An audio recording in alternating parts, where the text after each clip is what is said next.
Welcome to the Fantasy Football Prophet Podcast, hosted by Craig Phillips and Jeff Torrey. Visit us at fantasyfootballprophet.com. And now your hosts, Craig and Jeff. Welcome everyone to the Fantasy Football Prophet Podcast. I'm Craig Phillips, joined as always by Jeff Torrey, and today we got a Week 12 waiver wire show for you. I've got a couple ads this week. Nothing crazy, but I think there's some players that could be useful down the stretch here going into the playoffs. We're going to go over those in just a minute, but make sure you guys go check us out on Twitter at the FF Prophet. We're on Instagram at Fantasy Football Prophet. The website's fantasyfootballprophet.com. You can also go email us if you have any questions, fantasyfootballprophet@gmail.com. And all right, Jeff, let's get right into it. Waivers. Do you have your number one for the week? I have a number one. I'm just curious if we have the same number one. I assume we do. Right now it's got to be Samaje Perine. Yeah. And in ESPN leagues, he's owned in 28.4% of leagues. I believe I don't have the exact numbers, but in Yahoo leagues, he's actually up, I think, even above 50%. So it's going to vary on league to league if he's out there, if he's not. If he's out there, you need a running back, I think you go get him. It was a pretty good game for him. We were kind of down on him last week. We didn't give him much love in the waiver wire last week, but I feel like we did that with good reason. He hadn't really performed, I feel like, up until that point. I mean, what had we seen? The other two games that he had actually gotten an opportunity, he had 21 for 67 and 19 for 49, so you didn't really expect much. Honestly, don't know what the difference was today. Maybe it's just he's gone on through the season, he's gotten more comfortable, and 23 for 117 and a touchdown looked pretty good. And it's not even that to me, it's more Chris Thompson's out too. There's really nobody else. I mean, it's volume. Yeah, and that's what it comes down to for me as well. I think Chris Thompson was a much better fit for what this offense wanted to do, and hence why they didn't really give Perine a huge chance. But now he's going to be the only mouth to feed, so they're going to have to give him the ball if they want any resemblance of a running game. 23 carries immediately after Chris Thompson goes down. That bodes very well for him, even though, he looked good, but, like Craig just mentioned, when he had about 20 carries before, he managed nowhere near that. So, was it the game? Was it the tempo? Was it just out of necessity? Maybe New Orleans wasn't even planning for a hard-nosed attack like that? Possibly. I think he's definitely worth it. You're never going to find another running back this late in the season off of the waiver wire. So throw a lot of money at him, and you just hope that he's there at the goal line. He picks that up, even if he doesn't have as productive a day with yards. But not a whole lot to say. Good for Perine. Yeah, I'm not sold that this is going to continue. I could definitely see a 20 carry for 40-yard performance coming up for him. So, not sold. But yeah, then again, this is week 12. You need a running back. You just got to get him. Who else can you get? Okay. You're getting a starting running back off the waiver wire. You can't nitpick. Here are the other options. Basically, at this point, it's going to be there's really not many. Devontae Booker for Denver. He's one you could talk about. He's pretty much splitting the workload with C.J. Anderson at this point. And he gets some work out of the backfield. But then again, he's splitting the work with C.J. Anderson. He's not the lead back, and I don't think he's going to be the lead back. And even he's looked okay. He hasn't done anything to make himself stand out, I feel like, either. So this is, if you don't go for Perine, these are your options. Booker or what? Austin Ekeler for the Chargers, who got a touchdown this past week again, but he's still behind Melvin Gordon. He's behind Melvin Gordon. Don't get that wrong. He's behind Melvin Gordon. By a lot. Yeah. And you saw the distribution of carries, after that huge week. Don't get too excited about him. I think you're exactly right. I think the only other person that I look at, on this list is kind of Damian Williams, and I know that's going to be hit or miss. I don't feel comfortable with him, so by far and away, Perine, and you really do have to throw a lot of money at him because, like I said, he probably is the last running back you're going to be able to get. Yeah, and with Damian Williams, maybe he's going to be the guy there, but maybe Kenyon Drake takes over again next week. I don't think either of them are that great. I'm personally going to lean Williams because I feel like he has a little bit more pass catching ability, so he's going to be has a higher floor, But either way, that offense is terrible, and it's just a bad team. It's hard to trust. They're so bad right now, and we do. I think of him as a pass catcher too. But the last two games, really, he had one game where he caught 6 balls. Other than that, he hasn't gone over 3. And you are about to go against New England, so my guess is they're going to be down and they're going to have to throw. So if I had to make an educated guess, he would probably be the guy I went with besides for Perine, just for 1 week. But I'm not going to feel good about that. I'm going to really hate myself. I mean, I wish right now we could talk about Deontay Foreman. This would have been a nice spot for him. Dude, finally, I know I put way too much hype on him in preseason, but finally he looks like everything we thought he was going to be, and then he goes and gets just had to say his name one last time before the season, and he finally showed the potential that we both saw in him, especially you, and now it's all over. So hopefully he recovers, be good for next year. Be good. I don't really have any other running backs. Do you have any other player? I mean, really, there's not. No. That's why it's Perine. If you need a running back, you have to go all up for Perine because there's not a player there for you. There's just not, and you're not going to find one, and it's going to be hurting. So wide receiver wise, my top receiver, there's a couple of them here, but my top is probably going to be Corey Coleman if he's out there in your league. He looked good in his first game back. 6 catches, 80 yards, I believe. So he looked pretty solid. He's not going to be out there, though, in everybody's league. People picked him up last week. So if he's out there in yours, I think you should go pick him up. I don't even know what his percentage owned is right now. It's up there, 20%-ish. Yeah, yep. So 20. Hopefully you got him a week ahead of time. And after this week, he's going to skyrocket. I mean, last week he went up 9%. The only thing holding him back is the team. It's just a bad team, but he looked good. Yeah, but they will have to throw. Yep. So, and they're really, I mean, who else are they going to throw to there? It's basically going to be him, and that's about it. And next, Jeff, I'm taking a break. I'm watching Monday Night Football here. Oh, no touchdown for Russell Wilson, almost. So I got a lot riding on this game. So we're recording here during the game. So the other guy, Kenny Stills, big game. What do you make of that? Because we just got done talking about how bad the Dolphins were, and then we rep one of the guys. But 7 for 180 and a touchdown is pretty ridiculous. What it feels like to me is when Matt Moore's in there at quarterback, Kenny Stills thrives. That's what it seems to be. And I think Matt Moore is going to be the quarterback here.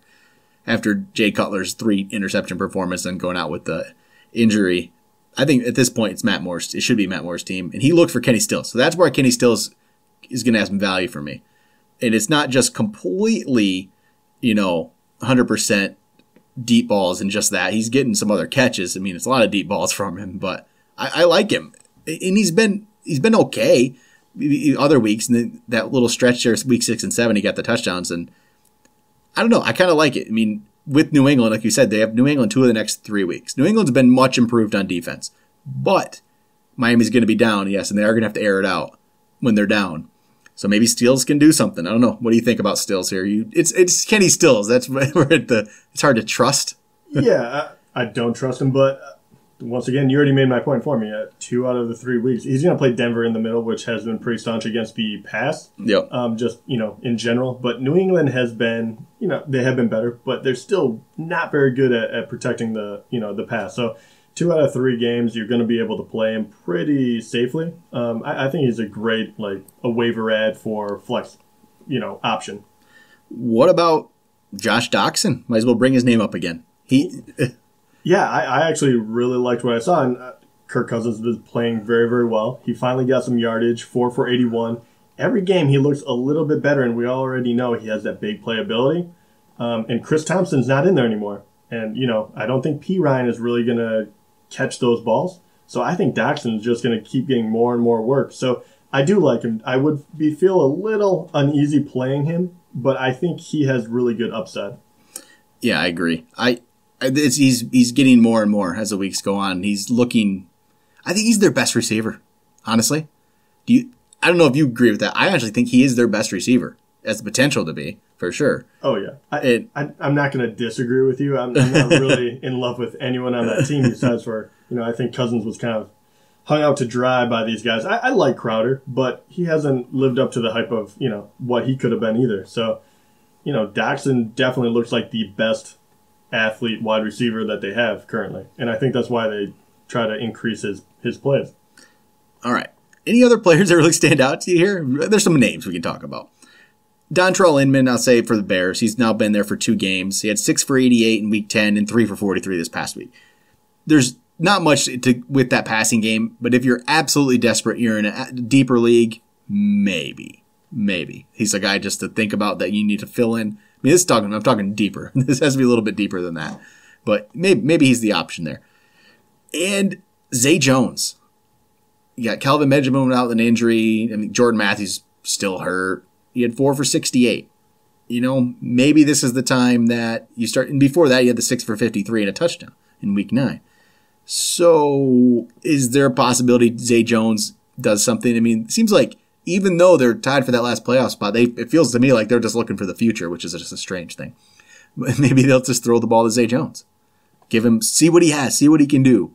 And that's a name I feel like we haven't talked about him since the beginning of the year. But if you're desperate, I guess. At this point of the year, it's kind of tough. But yeah, and he has good matchups coming up. And obviously, Tyrod is going to be back in there. So, yeah, I think he's a little more of a desperate play. But once again, he has so much upside. Because he really is going to be the only, he's kind of like a Perine. He's the only guy in there that's you're really going to be able to throw to, unless you think that the tight end and McCoy are going to soak up everything, which I think you'd be hard-pressed to believe. And Kenny Galladay's had 2 games in a row with big catches. He doesn't have any yards, but he has decent yardage for the 2 catches he's had each of the games, 64 and 52. If he stays healthy, something to watch. I'm a big fan of Kenny Galladay, and he looked pretty good, obviously, early in the season, then got hurt almost immediately.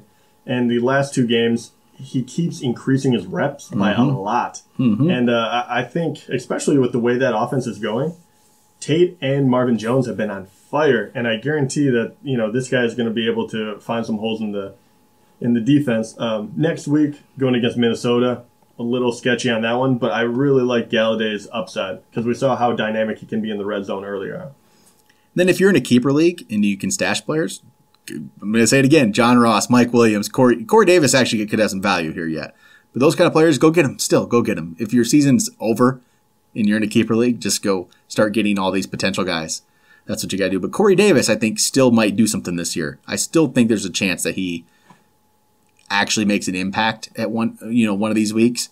It could definitely happen. The team, to me, feels like could be the part that is the downfall for him, which they just can't seem to get anything going in the passing game necessarily, but except for Rashard Matthews last week. But Corey Davis, 2 catches, 4 catches, 3 catches. He's out there.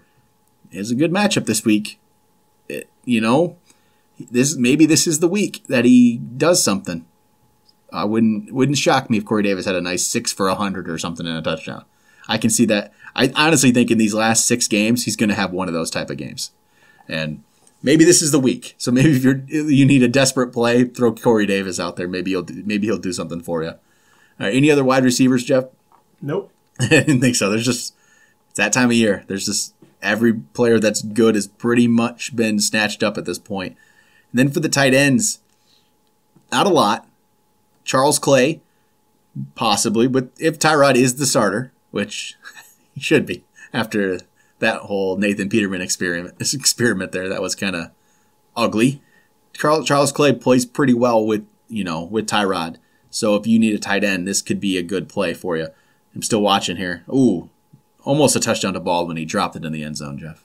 It's all right. I'm getting distracted right now. Just getting distracted. Other than that, are you too excited about any of the tight ends coming up here? No, not really. It's really tough. If I was in a real bind, the only other player here is Tyler Kroft, only because he can catch touchdowns. He's been okay. He had that one game where he's just, non-existent, but, he had okay. 8.3, 4.6, 7.9, a terrible game, and then 7.2. It's okay. And they're about to go against Cleveland. So if you're really in a bind, you can play him next week. Do you take Kobe Fleener? He finally has one good game. Do you take that seriously at all? I can never take Kobe Fleener seriously. Who knows with him? I just stay away. Stay away from him. Just not excited. So that's all I got for tight ends. But what about a couple streaming defenses here? We might as well throw out some streaming defenses if you've been streaming all season. Like, I've been doing that all year. It's been tougher, though, if you haven't been able to find one that you can play for a while. Some of them this week, you know what? I'm actually going to bring up the Patriots here, which is weird to say with how their defense was all year. They're going against Miami, who has not been good. We talked about, it's maybe Matt Moore to Kenny Stills can do something, but they, for the most part, have not been good. And here's what the Patriots have done. This is what their scoring total was for fantasy these last 5 games. They went 9-7, 11, 13, 9. Pretty decently respectable there, I would say. This is what they've given up point total for their last 6 games. I think we're still kind of thinking of the Patriots of this bad defense. Last 6 games, they gave up 14 points. They gave up 17, 7, 13, 16, 8. Patriots are a good defense. Look at that. Those are the last 6 games. What made us think there was just some terrible defense was the first 4 games where they gave up 42, 20, 27, and 33. They figured something out there after that Carolina game. And if somebody tries to tell you they're a bad defense, I don't really think they are anymore. So, I don't know. What do you think about the Patriots? I think they've changed the narrative on that. People have been slow to come around to it, but I think they're actually good now. Yeah, and it was kind of... And I actually have them on a couple of my teams because I was streaming and I'm picking players up that are going to have really good schedules, and it looks like they're about to hit a good schedule. I was really hoping Nathan Peterman would still be in there for 13. Yep. But yeah, I actually really like him. I think there's definitely others, but how many are actually held in less than 50%? They're not going to be one that people hold on to necessarily, so you can get them in a lot. Yep. The other one that I would look at that will be out there a lot is actually Falcons. Yep. Last 2 games have done really, really well. Double digits, and you're about to play a Tampa Bay team that didn't do bad last game, but they're still getting their stuff together, and obviously without Jameis Winston. So I like the Falcons D as well. Yeah, I agree. That was going to be my next pick, was going to be the Falcons. No Jameis Winston. Ryan Fitzpatrick is known to throw interceptions. So, just that right there alone could make the Falcons a solid play. And they were good last week against Dallas. So far against Seattle, it's looking good, but we don't know how the game's going to end. They're about to maybe give up a touchdown right here, hopefully on a Baldwin touchdown catch from Russell Wilson. But other than that, they have been decent. They haven't given you negative all year. And sometimes on streamy defenses, you want the team that's going to really blow up, but you at least want somebody that's not going to go negative for you. And I don't think the Falcons will do that. All right, some other teams. There's really not a lot of other great options for me. Maybe go with the Titans because, they're going here against, the Colts. Colts just have been a good team to play against all year. So the Titans could be a solid one, even though they played get bad against Pittsburgh, but that's on a Thursday night. Pittsburgh kind of just became what they should be. Titans have been okay. They're not going to be great every week, but they'll have their weeks. Yeah, other than that, there's not a lot of options that probably will be out there for you at this point. So unless you see another one, I think that's about it. Maybe the Bengals if they're out there playing against Cleveland, if they're there. No, I don't have any other or defenses. Panthers. But I actually do want to throw out one quarterback. Yep. I know we breeze over it a lot, but the only guy that I see that's actually kind of worth that spot if you're in trouble is Andy Dalton. The guy has actually been putting up decent numbers. He's been a little up and down, but he's about to play Cleveland. He's coming off 2 solid performances at Tennessee and at Denver. Looks like he's finally clicking with his team a bit. Cleveland obviously is like 29th, 30th, somewhere around there. They're at dead last pretty much against the pass. So I like him. I think he would be a very good streaming option. Yeah, that's probably about the best out there. There's not a lot of great ones. Yeah, no. Really isn't this week. Nothing that... if Ben Roethlisberger's still out there in your league, which he isn't a lot, the leagues, you could play him against Green Bay. If he's out there, you can go pick him up. Green Bay's not been terrible. If he's out there, he's like 86%. But people dropped him after the bye week kind of a thing, and I've seen him out there in some leagues. Man, there's not a lot. There's not a lot. No, the only other one Tyrod going against a KC team that seems struggling, but. I would definitely go, me personally, I would definitely go Dalton over him. Yep. I think I agree. I think that's about it for this one then, Jeff. Waivers, this time of year, it's just, it'll actually get interesting probably in a couple weeks. It usually does towards the end of the year. There's always these random guys that players get hurt and they just end their season. You get the Tim Hightowers, those type. I remember from a couple years ago, Tim Hightower brought me to a title, and I probably didn't pick him up till about week 13, week 14. So always guys. There's still somebody. Maybe that's Perine. I guess maybe that's who that is this year. So we'll pick him up if you need a running back. There's no guarantee there'll be another one. So this is the one. Spend all your money on him. I'm not saying he's that good of a player to do it, but this might be it. So. Yeah, you have no other options left. You're really praying for an injury otherwise. Yep, just spend it all. If you have any money left on a budget, obviously take your number one claim if you need to run. Even if you maybe don't need a running back. Well, definitely. Take him from somebody else that you could be going against that might need a running back. Block that. Definitely block that. Do whatever you can. So I think that'll do it for the waivers. And we'll be back tomorrow. We're actually have a mailbag episode, answer some of your questions, go over got some interesting ones coming in already, so it'll be fun to go over that. We'll talk to you guys then.